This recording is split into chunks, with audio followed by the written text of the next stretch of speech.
Our next question would be coming from Carlos Toro with Fight Sports. Please go ahead.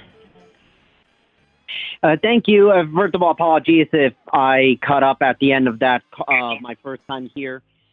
Quick question for Shawn. Obviously, this is not your first time defending a world title, coming into a fight as the world champion.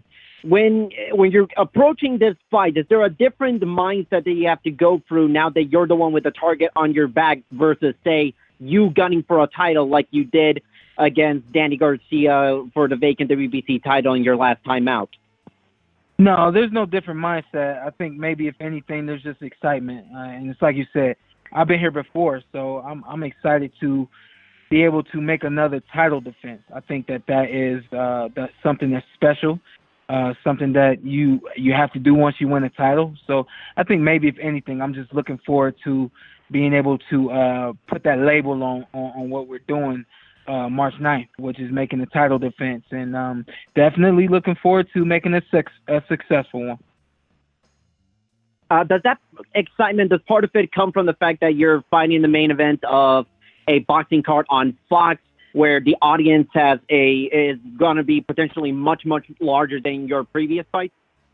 You know what, man? It all adds to it. You know, it all adds to it. It all becomes one big ball of excitement that you have to kind of hone in on and turn that energy into the right energy that you need for the fight. You know, so and that's the best part about it for me, man. I enjoy opportunities to perform in front of big crowds, and I enjoy opportunities to do what so many people hope to do. You know, I hope to fight March 9th in front of thousands and thousands of people, and even more than you would normally expect from a network standpoint. I'm looking forward to being successful and moving on from there. But yeah, it definitely, all of it just kind of combines into this one big ball of great energy that I look forward to. Our next question will be coming from Reggie Woodson with Round by Round Boxing. Please go ahead. Hey, good afternoon, everybody. My first question is for Shawn Porter. Yes, sir.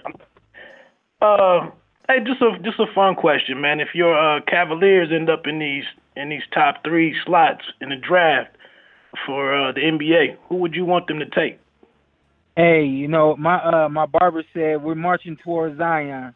So that's okay. The guy we're looking at. Yeah, that's the guy Cleveland is looking at. Yeah. Okay. All right. As Karen mentioned earlier, you know, we saw some different things from you last time out against Garcia, and we also saw Barry Hunter involved in the camp and in the corner. So I'm just wondering, you know, what kind of fed into moving camp from the Porter High Performance Center and spending some time out in D.C. for this fight.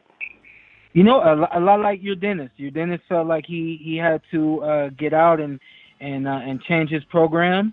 And not that our program was flawed, but we just felt like we needed a little bit more than we have been getting here in Vegas. And my dad said, "Hey, Barry, what can we do? We want you to come out." And Barry said, "Man, I got everything in house. All the sparring you need, all the training you need, all the recovery you need. It's all right here." And that's exactly what we did, man. We put in a great couple of weeks out there in D.C. and now we're back in Vegas, finishing it off in the good weather. And God bless while we were out there, it snowed here. And now that I'm back, the weather is great, and definitely looking forward to tapering off as the end of this week comes. And you know, and Barry will be out here with us in L.A. Soon enough, and you know, we'll rock and roll. This is what we do, and we do it as a team. Anybody out there that doesn't know, man, I played football, and one of my favorite parts of football was the team and the camaraderie, you know. So I make sure that my team is set and we're locked and loaded and ready for any and every one that they put in front of us. And collectively, myself, my dad, Barry Hunter, Hal Chernoff, our cut man, and then even Boogie, who is Barry Hunter's assistant. We're all ready, man, and we're counting down, and we're looking forward to it.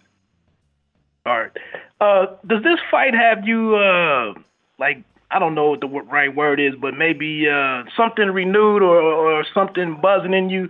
Like was mentioned earlier, you've been facing the top guys in the division, and no disrespect to Danny Garcia, but I felt like we kind of knew how he was going to show up on fight night, and there wasn't, and with not much ever changing in his camp, I kind of expected him to move at the same speed and kind of do what he does. It seems like you were able to take advantage of that. But in this situation with the younger guy, a hungrier guy like you guys, could this bring out present like a new challenge to you? Every fight's a challenge. Every every fighter's gonna fight differently. I think you hit the nail on the coffin when you said that we knew how Danny was going to come, and we prepared for that, and he came exactly how we thought he would and wanted him to, and it played into our hand. Same goes for Yordenis. We trained for Yordenis. We're expecting him to come a certain way at us, and we're prepared to fight the right fight to be successful.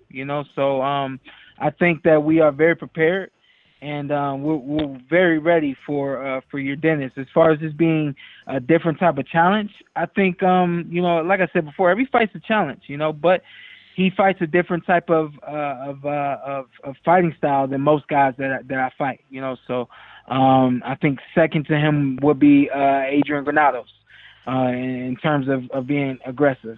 So we have a pretty good idea of how we expect him to come, and if he doesn't come that way, we'll be ready for some adjustments. We got great sparring, and we got a lot of different looks.